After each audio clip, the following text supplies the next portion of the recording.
John is one guy you got to see. Loving John.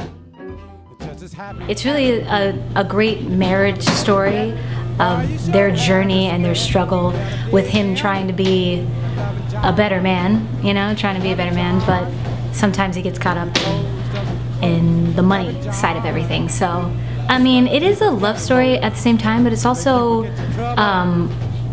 a story a little bit more than love for two people. It's more love for their community and everyone around them and how they wanted to change their community. Love is love. Love is something that's unconditional. I think the love is shown in the legacy that Ruth pretty much fought for and maintained 30 years after John passes.